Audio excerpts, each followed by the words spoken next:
दर्शक हो नमस्कार. नो युअर कोच या सिरीजमध्ये आज आमच्या भेटीला आले आहेत डॉक्टर सत्यजित देसाई. खरं तर ते डॉक्टर घराघरात जाऊन किंवा त्यांच्याकडे येणाऱ्या रुग्णांची सेवा करताना त्यांच्या शरीराबरोबरच मनावर उपचार करण्याचे काम ते करत आहेत. मनावर उपचार करताना घराघरात जनरेशन गॅपमधून निर्माण होणारं अंतर दूर करण्यासाठी त्यांनी बरंचसं काम केलं आहे. एक पेरेंटिंग कोच म्हणून ते प्रसिद्ध आहेत. याचबरोबरीनं त्यांच्या लक्षात आलं की अपेक्षांचं वाढणारं ओझं या वाढत्या दरीचं प्रमुख कारण ठरतंय आणि त्याचमुळे मनामनातील अंतर दूर करण्यासाठी दरी दूर करण्याचं काम आणि क्लॅरिटी निर्माण करण्याचं काम फार महत्त्वाचं आहे. त्यासाठी ते झटतायत. हजारो पालक, हजारो लहान मुलं आणि त्यांच्या करिअरसाठी ते मार्गदर्शन करतायत. पालक आणि मुलांची सायकॉलॉजी यावरही ते काम करतायत. आपण त्यांना भेटूया, त्यांच्याकडून जाणून घेऊया आजच्या समाजात या साऱ्या गोष्टींची किती गरज आहे, किती महत्त्वाची आहे ती क्षेत्र. सर नमस्ते. नमस्ते. डॉक्टर साहेब, जसं मी आता म्हटलं की मागे पण आम्ही बऱ्याचदा भेटलोय, बऱ्याचदा बोललोय. तुमचं एकंदर जे तुम्ही निवडलेलं क्षेत्र आहे हे डॉक्टरीच्या बरोबरीनं कुठंतरी घराघरात एक चांगलं वातावरण करण्याची एक चळवळ म्हणून तुम्ही काम करताय. त्यासाठी तुम्हाला तुमचे वैयक्तिक पेशंट तपासून आणखी जादा वेळ द्यावा लागतो. अनेकांना जागृत करावं लागतं. स्वतःकडे बघताना एक डॉक्टर म्हणून सेवा देण्याचं काम करत असतानाच या वाढीव जबाबदाऱ्या या तुमच्या तुम्ही स्वीकारल्या. काय गरज आहे याची समाजाला? प्रथम मी सांगू इच्छितो की मी स्वतः एक पालक आहे आणि मला दोन छानशी अशी गोंडस मुलं आहेत. माझा मोठा मुलगा जस्ट इंजिनिअरिंग पासआउट झालेला आहे आणि माझी कन्या आता 12वीला आहे. तर मला जाणवते की आजकाल पालक आणि मुलांच्या मध्ये संवाद कुठेतरी हरवत चाललेला आहे. त्याच्यामध्ये दरी निर्माण होत चाललेले आहेत. मुलांचे प्रॉब्लेम दिवसेंदिवस वाढत चाललेले आहेत आणि मुलांच्या प्रॉब्लेम्समुळे पालक वैतागलेले आहेत. ओके. आता तुम्हाला माहितच आहे की कॉमन प्रॉब्लेम काय आहेत मुलांचे. सगळ्यात पहिला प्रॉब्लेम आहे की मुलं ऐकत नाहीत. मुलामध्ये हट्टीपणा वाढलाय भरपूर. मुलांचं स्क्रीन ऍडिक्शन वाढलंय. मोबाईल ऍडिक्शन वाढलेलं आहे. मुलांच्या मध्ये व्यसनाचं प्रमाण वाढलेलं आहे. आणि ह्या सगळ्यामध्ये पालकांचं आणि मुलांचं कुठंतरी कम्युनिकेशन हरवत चाललंय आणि एक दुरावा निर्माण होत चाललाय. आणि हे पालक आणि मुलं हे एकमेकाचं कॉम्प्लिमेंटरी सिस्टीम न बनता हे एकमेकाच्या विरोधात काम कुठेतरी व्हायला लागले आणि घराघरामध्ये दरी निर्माण व्हायला लागली. तर ही दरी कमी करण्यासाठी मी पॅरेंटिंगकडे वळलो. ओके. आणि आता माझ्या लक्षात आलं की हे नुसतं काम पॅरेंटिंगवर नुसतं करून चालणार नाहीये, की ती जी पुढची पिढी आहे किंवा जी मुलं आहेत त्यांना त्यांच्या करिअरची योग्य दिशा आपण दिली पाहिजे किंवा त्या मुलांना योग्य असं मार्गदर्शन करून ते कोणत्या क्षेत्रामध्ये पुढे जाऊ शकतात ह्याचा एक अवेअरनेस आपण पालक म्हणून त्यांच्यामध्ये केला पाहिजे. हा जर आपण अवेअरनेस नाही केला तर हे जे प्रॉब्लेम्स आहेत ह्याचं वास्तव जे आहे हे भविष्यामध्ये खूप भयान असणार आहे. बरोबर.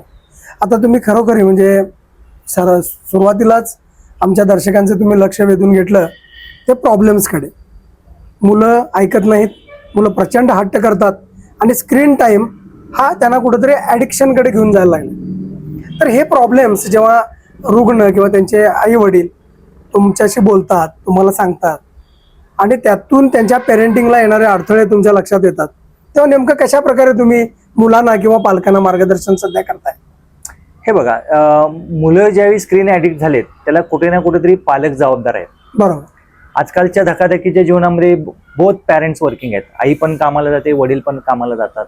पूर्वी एक जॉईंट फॅमिली होती, आता न्यूक्लिअर फॅमिली आहे. तेव्हा मुलांच्याकडे लक्ष द्यायला असं प्रॉपर कोण नाही आहे. त्यामुळे आपण काय करतो की मुलं ज्यावेळी आपण काम करत असतो किंवा मुलांना ज्यावेळी त्यांना वेळ हवा असतात ते ज्यावेळी मध्ये मध्ये डिस्टर्ब करत असतात तरी त्या मुलांचा आपल्याला डिस्टर्बन्स नको म्हणून आपण त्यांच्या हातामध्ये स्क्रीन दिलेली आहे. बरोबर.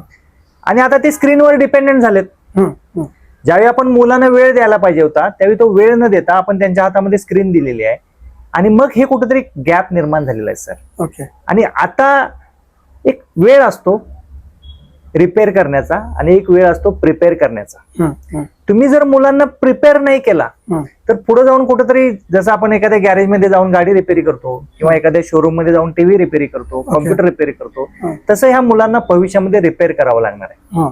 तर माझा फोकस आहे मुलांना प्रिपेअर करण्याविषयी आणि त्याविषयी तेच ध्येय घेऊन मी सध्या करिअर काउन्सिलिंग मुलांच्या विषयी मार्गदर्शन करायला सुरुवात केली. म्हणजे बघा आता KG, त्याच्यानंतर प्राथमिक शिक्षण, माध्यमिक शिक्षण आणि मुलं महाविद्यालयीन शिक्षणाला जातात. खरं तर 6वी 7वी 8वीच्या दरम्यानच आई वडील आपल्या अपेक्षा सांगतात की बाबा मला डॉक्टर व्हायचं होतं, मी होऊ शकलो नाही, किंवा मला इंजिनियर व्हायचं होतं, आता तू हो. अशा प्रकारच्या बारीक सारीक चर्चा सुरू असतात. काही घरात मुलं म्हणतात मला क्रिकेटर व्हायचं आहे, वडील सांगतात नाही क्रिकेटरमध्ये काय होऊन काय मिळणार आहे. तर अशा या बारीक सारीक चर्चा 10वी पर्यंत सुरू असतात आणि त्यानंतर महाविद्यालयीन जीवन कुठलं निवडायचं अशा विवंचनेत पालक असतात. ती विवंचना जी आहे नेमकं याच वेळेला तुम्हाला भेटलं पाहिजे की त्यानंतर भेटूनही काय उपयोग आहे, काय वाटतंय तुम्हाला? सर, कोणत्याही गोष्टीची एक योग्य वेळ असते. तुम्ही एखादं बीज जमिनीमध्ये रोवता, त्याची मशागत करता, मग ते झाड मोठं होतं, मग त्याला फळं लागतात. ओके. आता काय होतं बघा की पालकांना वाटतं की पालक स्वतः बीज असतात जांभळाचं किंवा फणसाचं, आणि पालकांना वाटतं की माझ्या झाडाला हापूस आंबा लागला पाहिजे. ही शक्य नाही. प्रत्येक पालकाची अपेक्षा आहे ना. हो. प्रत्येकाला वाटतं की माझा मुलगा IAS झाला पाहिजे, डॉक्टर झाला पाहिजे, टॉपचा इंजिनियर झाला पाहिजे, IIT मध्ये गेला पाहिजे, त्याला टॉपचं पॅकेज मिळालं पाहिजे. ओके. सगळ्यात पहिल्यांदा तुमचं बीज कुठलं आहे किंवा त्या मुलाचं मेन कल काय आहे हे पहिला ओळखणं गरजेचं आहे. त्याचा तो एक कालावधी आहे.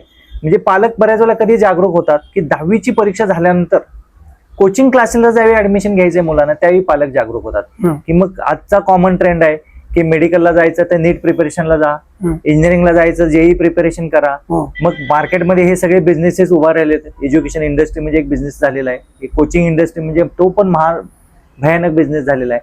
आणि ह्या ट्रॅपमध्ये कुठेतरी पालक अडकतात. त्यांना वाटतं की मी ह्या टॉपच्या कोचिंग क्लासेसला घातलं म्हणजे माझा मुलगा टॉपला जाणार आहे, किंवा ह्या लेवलचं कोचिंग मिळालं म्हणजे तो नक्की सक्सेसफुल होणार आहे. साहेब, असं कधी होत नसतं.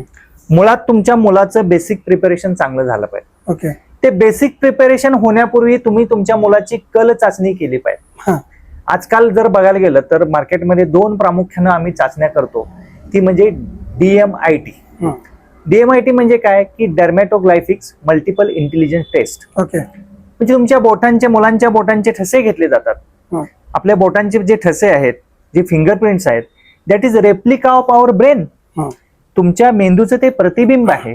आणि त्या ठशांच्यावर आम्ही ओळखतो की त्या मुलाच्या मध्ये काय प्रतिभा आहे आणि पुढे जाऊन तो काय कोणत्या क्षेत्रामध्ये करिअर करू शकतो. म्हणजे कल त्याचा आपल्याला समजतो.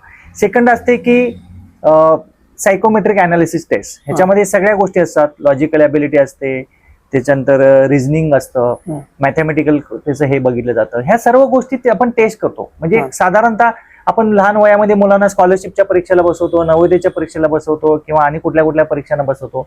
अशा प्रकारचीच ही परीक्षा असते. पण ह्यामध्ये बऱ्यापैकी मुलांचा कस लागतो आणि मग त्यातून एक फिल्टरेशन होऊन आपल्याला कळतं की ह्या मुलाची पर्सनॅलिटी काय आहे. ओके. तो काय करण्यासाठी जन्माला आलाय. म्हणजे आजच्या एज्युकेशन सिस्टीम मध्ये जर बघितलं ना साहेब की एक रेस लागलेली आहे. बरोबर. आपण घोडा, हत्ती, मासा, एखादा ईगल पक्षी आहे, ह्या सगळ्यांना एकाच रेसमध्ये पळवतो. आता साहेब, पळण्याची रेस जर लागली तर पहिल्यांदा कोण येणार? घोडा येणार. मग त्या माशामध्ये काही पोटेन्शियल नाही का? नाही, तो पोहण्याच्या स्पर्धेत येणार. म्हणजे पोहण्याची शर्यत असेल तो नक्की पहिला येईल ना. आणि उंच आकाशामध्ये उडायचं असेल तर ईगल. पालक ही चूक करायला लागले. मला पोहायची माझं स्वप्न होतं, म्हणून तू पण पोह. म्हणजे मला डॉक्टर व्हायचं म्हणजे तू पण डॉक्टर व्हायला पाहिजे.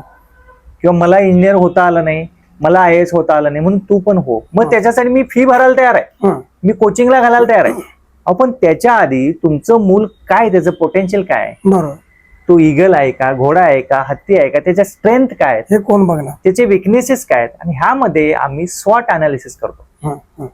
जे स्ट्रेंथ, विकनेसेस, अपॉर्च्युनिटी, थ्रेट, ह्या सगळ्या गोष्टींचे एक आम्ही अनालिसिस करतो. आणि ह्या सगळ्यामधून मुलाचे डिफरंट कोशंट आम्ही साहेब तपासतो. आता सगळ्यात महत्वाचं म्हणजे की इंटेलिजंट कोशंट आहे मुलांचा, ज्याला आपण बुद्ध्यांक म्हणतो. सेकंड आहे की इमोशनल कोशंट आहे, तो भावनांक म्हणतो. आता आपण प्रत्येक मुलाला हुशार बनवायलाच मागं लागलो. मुलं आज जन्मलं की नाही की त्याला कुठल्या कॉलेजला ऍडमिशन घ्यायचंय प्लॅनिंग आतापासून सुरू. 1.5-2 वर्षाच्या मुलाला नर्सरीमध्ये टाकलं जातं, पाळणा घरामध्ये टाकलं जातं. जिथं मुलांच्या भावनांच्यावर काम करायला पाहिजे, जिथं मुलांचं इमोशनल कोशंट डेव्हलप करायला पाहिजे, तिथं आपण मुलांना इंटेलिजंट बनवायला लागलो. आणि त्या वयामध्ये मुलांच्या हातामध्ये स्क्रीन देतो. आणि मग आपल्याला अप्रूप वाटतं की अरे माझं मूल युट्यूब ओपन करायला लागलंय, माझं मूल काहीतरी अजून एखादा गेम ओपन करायला लागलं आणि आपल्याला भारी वाटतं की आपलं मूल खूप हुशार आहे. आणि इथं काय होतं की इथं ज्यावेळी मुलांची इमोशन्स डेव्हलप व्हायला पाहिजेत, ओके, तिथं आपण इंटेलिजंट क्वेश्चन टू डेव्हलप करायचा प्रयत्न करतो. पण ह्या सगळ्यामध्ये एखादं ऍडव्हर्स सिच्युएशन आलं, त्या ऍडव्हर्स सिच्युएशनला कसं फेस करायचं हे मुलांना समजत नाही. आणि ऍडव्हर्स सिच्युएशन म्हणजे एखाद्या परीक्षेमध्ये त्यांना फेल्युअर आलं, एखाद्या विषयामध्ये मार्क कमी पडले, तर ह्या सिच्युएशन मध्ये कसं कमबॅक करायचं हे आपण शिकवत नाही. सेकंड आहे की सोशल क्वेश्चन पण तेवढाच गरज आहे. सामाजिक, एखादी व्यक्ती इथे चक्कर येऊन पडले रस्त्यामध्ये, तुमच्या मुलानं त्याला वॉटर बॅग खोलून त्याला पाणी पाजलं का? किंवा एखाद्या जनावर भूक आहे, तुमच्याकडे बिस्किट एखादं मूल खाते, त्याला ते बिस्किट शेअर करतं का? म्हणजे सामाजिक क्वेश्चन पण तितकाच महत्वाचा आहे ना. म्हणजे त्याच्या काळजात हलवा होते की नाही हा, हे बघायला पाहिजे ना. नाही तर तुमची मुलं सक्सेसफुल आहेत आणि हार्ड हार्टेड झाले आहेत आणि उद्या तुम्हाला हार्ट अटॅक आला, तुम्ही तडमडायला लागलाय आणि मूल तुमचं गेम खेळायला लागलंय, पबजी खेळायला, तर त्याला काय उपयोग आहे का? नाहीच होणार. सो ह्या सर्व गोष्टींचा जर आपण बारकाईने साहेब अभ्यास केला तर ह्या सगळ्या गोष्टी मॅटर करतात. तर सर, अतिशय महत्वाच्या मुद्द्यावर तुम्ही बोलत आहात. खरं तर पालकांनी करिअर बद्दल, आपल्या मुलांच्या करिअर बद्दल निर्णय घेण्यापूर्वी या सगळ्या गोष्टींकडे लक्ष द्यायलाच पाहिजे. पण मला एक सांगा, आता नीट असो, जेई असो किंवा वेगवेगळ्या ठिकाणी जिथं पालकांना वाटतं की आपल्या मुलानं ते करिअर निवडावं, अशा ठिकाणी मूल जाण्यासाठी किंवा त्यासाठी लागणाऱ्या परीक्षा असो, त्याचं कोचिंग असो, इतर साऱ्या गोष्टींसाठी पालक लाखो रुपये खर्च करता येतात. पण तुम्हाला काय वाटतं, किती % पालक जागरूक आहेत की त्यांनी करिअर निवडण्यापूर्वी किंवा निवडलेल्या करिअरसाठी खर्च करण्यापूर्वी या सगळ्या गोष्टी करून पाहिल्या पाहिजेत, ज्या तुम्ही टेस्ट सांगितल्या किंवा मुलाचा कल ओळखण्याच्या चाचण्या म्हणा, हे किती % पालक जागरूक आहेत असं वाटतं? साहेब, मी जर बघतोय आजकाल आपल्याकडे एक जमात आहे, त्याला म्हणतो आपण मेंढरांची जमात. जसं मेंढरांचं कळप चाललंय तसं आपण त्या कळपाच्या बरोबर हे करतो. लाखो रुपये आपण कोचिंगला खर्च करतो, पण एक 5-10 हजार रुपये टेस्ट मध्ये खर्च करण्याचा अवेअरनेस नाहीये पालकांच्या. पालक खर्च करणार नाहीत असं मी म्हणत नाहीये, तो अवेअरनेस नाहीये. तो अवेअरनेस जर निर्माण झाला पालकांच्या मध्ये तर नक्कीच. आज साहेब तुम्ही शेअर मार्केटमध्ये पैसे लावता, स्टॉक मार्केटमध्ये पैसे लावता, ते लावण्यापूर्वी थोडा तरी आपण अवेअरनेस असतो की नाही, की अमुक शेअर भविष्यामध्ये वाढू शकतो किंवा अमुक एखाद्याला भविष्यामध्ये चांगली व्हॅल्यू मिळू शकते. बरेच जण बुडतात म्हणूनही लावतात. नाही, बुडतात म्हणून कोण लावत नाही, तो त्यांचं अज्ञान असतं म्हणून बुडतात. आणि इथं पालकांच्या बाबतीमध्ये सुद्धा तेच व्हायला लागलंय की पालकांचं अज्ञान असतं. त्यांना वाटतं की माझा मुलगा जेईला स्कोर करेल, माझा मुलगा नीटला स्कोर करेल म्हणून 5-10 लाख रुपये एज्युकेशन लोन टाकतात. ते 2-2, 3-3 वेळा ते रिपीट करतात, पण मुलांना सक्सेस नाही मिळत. आणि शेवटी मग पैसे बुडले म्हणून मुलांना दोष देतात. पैसे बुडले म्हणून मुलांना दोष देण्यापूर्वी तुम्ही मुलांची कल चाचणी केली का? ते फार महत्वाचं होतं. 5-10 हजार रुपये खर्च करून तुम्ही योग्य काउन्सिलरचा सल्ला घेतला का? तुमच्या मुलाच्या स्ट्रेंथ काय आहेत, विकनेसेस आहेत, त्या तुम्ही तपासल्या का? आणि त्या मुलांच्या सर्वांगीण विकासाच्या दृष्टीनं जे करिअर आहे ते तुम्ही निवडला का? बरं. आज साहेब आपल्याला वाटतं की कॉम्प्युटर, IT हे सगळे बूम मध्ये आहेत. आज ChatGPT आलेला आहे, AI आलेला आहे.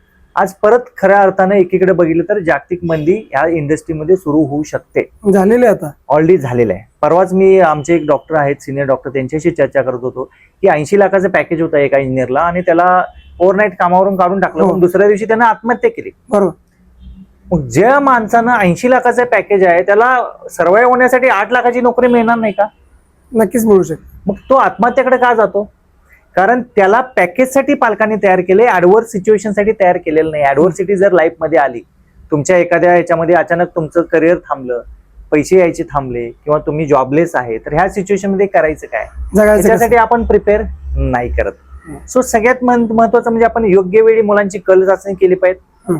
कल चाचणी करून मुलांचा इंटरेस्ट आपण योग्य पद्धतीने डेव्हलप केला पाहिजे. म्हणजे मी मगाशी शब्द बोललो की मुलांना आपल्याला प्रिपेअर करायचं आहे योग्य करिअरसाठी, ना की तो फेल्युअर झाला म्हणून त्याला रिपेअर करत बसायची आपल्याला वेळ येता कामा नये. ओके, सो ह्या गोष्टी फार महत्वाच्या आहेत. ह्या गोष्टींच्यावर पालक म्हणून आपण फोकस केलं पाहिजे. नक्कीच सर. तर सर, आता तुम्ही म्हटलं जागृती हवी आहे, पालकांनी त्या गोष्टींकडे लक्ष दिलंच पाहिजे. पण तुम्ही जी ही चळवळ सुरू केली आहे पालकांना जागृत करायची, त्याचं स्वरूप नेमकं कसं आहे? म्हणजे कशा पद्धतीतून तुम्ही पालकांपर्यंत पोहोचता, त्यांना कसं जागृत करता आणि त्यांच्या मुलांच्या करिअरच्या गायडन्स संदर्भात तुम्ही त्यांना कसं अवेअर करता, ही थोडी माहिती मला हवी होती. आता सगळ्यात महत्वाचं म्हणजे मी माझे पॅरेंटिंगवर रेग्युलर वेबिनार सुरू असतात. पालक माझे ते फ्री वेबिनार असतात, ते फ्री वेबिनारला एनरोल करू शकतात. ओके. त्यामध्ये बऱ्यापैकी पालकांना क्लॅरिटी येऊन जाते की पालकत्वामध्ये काय चुका होतात आणि आपण काय केलं पाहिजे. इथून पुढच्या कालावधीमध्ये माझे स्पेशलाइज करिअर क्लॅरिटी वेबिनार असणार आहेत. ओके. ते करिअर क्लॅरिटी वेबिनार पालक अटेंड करू शकतात आणि त्याच्यानंतर ते त्यांच्या मुलांच्यासाठी 1-on-1 माझ्याशी अपॉइंटमेंट बुक करू शकतात. ओके. 1-on-1 अपॉइंटमेंट बुक केली की त्यांची आम्ही टेस्ट करू, DMIT असेल, सायकोमेट्रिक अनालिसिस टेस्ट करू, त्यांचा एक टेस्ट रिपोर्ट देऊ आणि पालकांना सांगू की कोणते कोणते करिअर ह्या मुलासाठी योग्य आहेत. ओके. आणि ह्या डिरेक्शन मध्ये जर त्यांना एकदा त्याची क्लॅरिटी आली, त्या मुलाची पर्सनॅलिटी काय आहे, त्याला उद्या सुटेबल हे करिअर आहे का, आणि सगळ्यात महत्वाचं म्हणजे ते मूल आनंदी पण राहिलं पाहिजे त्या करिअरमध्ये, सक्सेसफुल पण झालं पाहिजे आणि आनंदी पण राहिलं पाहिजे. ओके. आणि त्याचबरोबर ते रिस्पॉन्सिबल पण व्हायला पाहिजे. हे सगळे पॅरामीटर्स जर एकत्रित आले तर माणूसच्या आयुष्यामध्ये सक्सेसफुल होऊ शकतो. ओके. तर 1-on-1 माझ्याशी कनेक्ट होऊ शकतात. माझा मोबाईल नंबर आहे, त्याला तुम्ही खाली डिस्प्ले केलेला आहे, त्याला कॉल करू शकता. आपली वेबसाईट आहे, त्याला तुम्ही व्हिजिट करू शकता, वेबिनार्स अटेंड करू शकता. आणि सगळ्यात बेस्ट आहे की ऑफलाईन पण तुम्ही भेटू शकता फिजिकली आणि ऑनलाईन सुद्धा भेटू शकता. ओके. ऑनलाईन ज्यावेळी आम्ही टेस्ट करतो त्यावेळी जस्ट आम्हाला मुलांच्या बोटाचे फिंगरप्रिंटचे ठसे हवे असतात. ओके. ते फिंगरप्रिंटचे ठसे कसे घ्यायचे हे आम्ही पालकांना सांगतो योग्य पद्धतीने, आणि त्यांनी ते आम्हाला कुरिअरनं पाठवून दिले किंवा स्कॅन करून पाठवून दिले की आम्ही लगेच त्यांना रिपोर्ट देतो. एक 48 to 72 आवर्स लागतात रिपोर्ट ऍक्टिव्हेट करायला. आणि मुलाशी बोलतो 1-on-1. मुलाशी बोलल्यानंतर जो रिपोर्ट आलाय तो रिपोर्ट आणि मुलाची पर्सनॅलिटी हे सगळं मॅच होतं का, कुठे काही गडबड आहे का, की कोणते मुलाचे विकनेसेस आहेत, कशावर काम करायला पाहिजेत, कोणत्या स्ट्रेंथ आहेत, कशावर फोकस करायला पाहिजेत, ह्या सर्व गोष्टींचा अनालिसिस करून आपण पालकांना गायडन्स करतो. आता गेली अनेक वर्ष तुम्ही हे काम करताय. जे पालक जागृतीनं ह्या गोष्टी करून पुढे जातात त्यांच्या मुलांबद्दल, म्हणजे जसं आपण टेस्टिमनी म्हणतो की यांनी या पद्धतीचा कल चाचणी करून घेतली, त्यानंतर त्यांना एक करिअर निवडलं गेलं त्यांच्याकडून आणि त्यात ते यशस्वी झाले, असं काही उदाहरणं, म्हणजे त्यातलं गॅप कमी केलं, अशी काही उदाहरणं तुमच्याकडे आहेत का जी आमच्या दर्शकांसाठी महत्वाची ठरतील? उदाहरणं बरीचशी आहेत सर. काही पॉझिटिव्ह उदाहरणं आहेत, काही निगेटिव्ह उदाहरणं सुद्धा आहेत. एक उदाहरण मी सांगायचं म्हणजे मी काही ह्याच्यासह काही नावं लोकांची शेअर नाही करू शकणार, पण दोघंही आई वडील पालक डॉक्टर होते. त्यांचं हॉस्पिटल होतं आणि तो मुलगा खूप चांगला आर्टिस्ट होता. त्याला ड्रॉइंगची आवड होती, त्याला तो खूप चांगला म्हणजे एक चांगला इंटिरियर डिझायनर किंवा एखादा चांगला आर्टिस्ट होऊ शकला असता. ओके. फक्त आई वडिलांच्या हट्टासाठी त्यांनी त्याला MBBS ला ऍडमिशन घेतलं. थोडेसे मार्क कमी पडले कारण त्याचा इंटरेस्टच नव्हता. पेमेंट सीट घेतली, आपल्याच भागामधल्या एका मोठ्या इन्स्टिट्यूटमध्ये घेतलं, पण पुढे जाऊन त्या मुलाला ते करिअरमध्ये सक्सेस नाही मिळाला आणि ते फ्रस्ट्रेशन मध्ये त्यानं टोकाचं पाऊल उचललं की जर तुम्हाला तुमच्या आवडीचं सक्सेसफुल करिअर नाही मिळालं तर मुलं डिप्रेशन मध्ये जातात. नक्कीच. आणि डिप्रेशन मध्ये काही पण करू शकतात. सेकंड जर आपण बघितलं की जर काही मुलांचे आम्ही अर्ली त्यांचा कल ओळखला, त्यांची टेस्ट केली, तर एका मुलाला चांगलं बोलण्याची सवय होती, तो डिबेट्समध्ये किंवा ह्याच्यामध्ये पार्टिसिपेट करायचा, आणि आम्ही त्याचं करिअर गायडन्स केल्यानंतर असं आलं की त्याला वकील म्हणा किंवा पब्लिक स्पीकर म्हणा, पब्लिक स्पीकिंग ह्याच्यामध्ये चांगलं करिअर होण्याचं एक पोटेन्शियल दिसत होतं. आणि त्या मुलाने लॉला ऍडमिशन घेतलं आणि आज तो नक्कीच चांगला एक नामांकित वकील आहे. तर हे कळणं गरजेचं आहे. बऱ्याच वेळा आपण काय करतो की पुढचं आऊत तसं मागचं आऊत, आई वडील डॉक्टर आहेत म्हणून मुलाला पण डॉक्टर करायचं, आई वडील वकील आहेत म्हणून मुलांना वकील करायचं. मग बऱ्याच पालकांचा एक कोट असतो, डॉक्टरांचा व्हाईट ॲप्रन असतो, वकिलांचा ब्लॅक कोट असतो, आणि तो कोट पुढे कोण घालणार म्हणून मुलांना त्या करिअरला जुंपतात. हे चुकीचं आहे.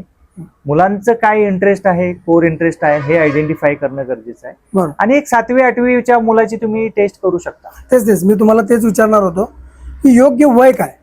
हे बघा, एका साधारणतः मुलं 1ली ते 4थी ठीक असतात, ती बाल्यावस्थेमध्ये असतात, पण 5वी नंतर मुलांचं एक काय स्पार्क आहे, काय इंटरेस्ट आहे आपल्याला कळायला लागतं. 5वी ते 8वी म्हणजे साधारणतः एक 12 वर्षापासून 10-11-12 वर्षापासून ते 18 वर्ष वयोगटापर्यंत मुलांचे हँड्स डेव्हलप होत असतात, म्हणजे स्किल्स डेव्हलप होत असतात.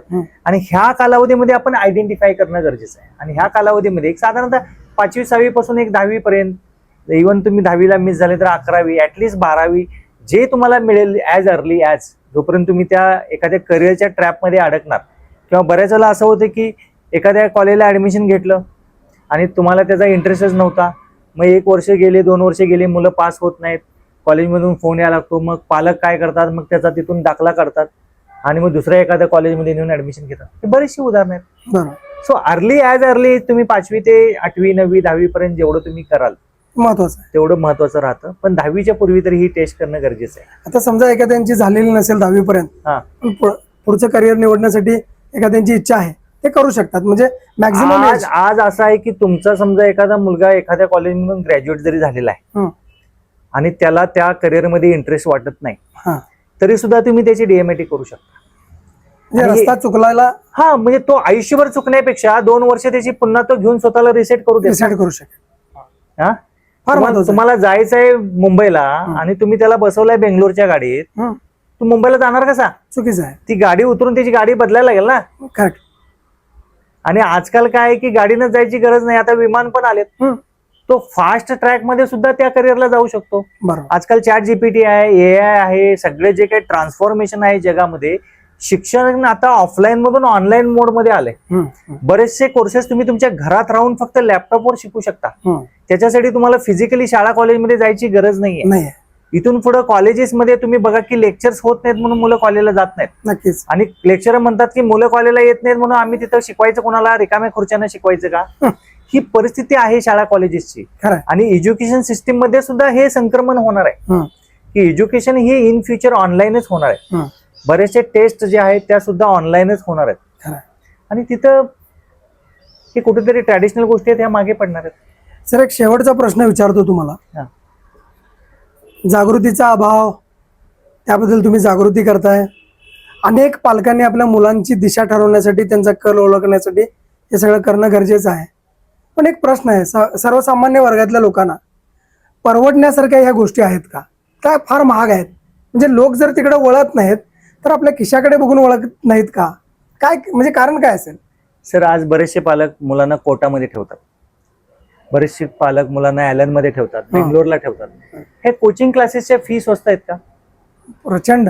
एक 11-12वी साठी तुम्ही एखाद्या जेई साठी किंवा नीट साठी, मी माझ्या मुलगीला ठेवलंय, कमीत कमी 5 लाख रुपये खर्च आहे. बरोबर.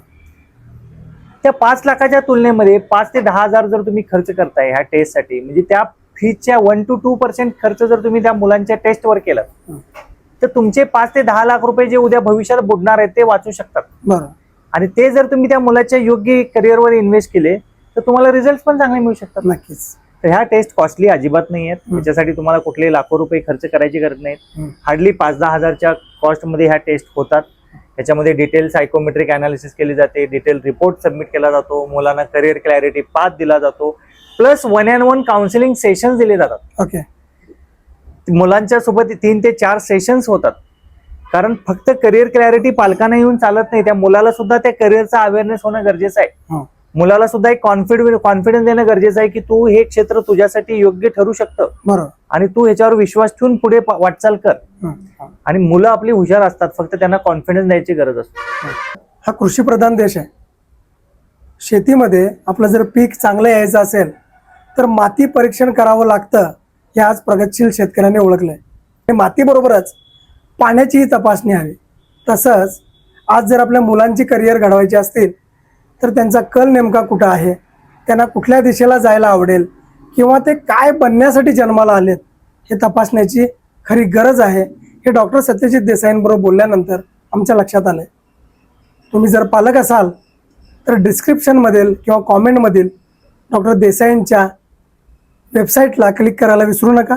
त्यांचा मोबाईल नंबरही आम्ही देतोय. चांगले पालक घडूया, आपल्या मुलांना चांगली दिशा देऊया, त्यांचा कल ओळखूया आणि बनवूया सक्षम भारत.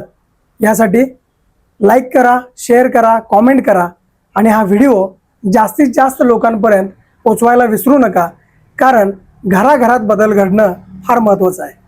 देसाई सर, तुम्ही आज आमच्या पॉडकास्टमध्ये आला, आमच्या चॅनलला भेट दिली आणि आमच्या दर्शकांसाठी अतिशय महत्त्वाची अशी माहिती दिली, याबद्दल तुमचे आभारी आहोत. थँक्यू सर, तुम्ही पण मला इथे बोलवलात आणि एक खूप व्हॅल्युएबल चर्चा करण्यासाठी इथे बोलवलात, त्याबद्दल मी सुद्धा तुमचा मनपूर्वक आभारी आहे. धन्यवाद. धन्यवाद.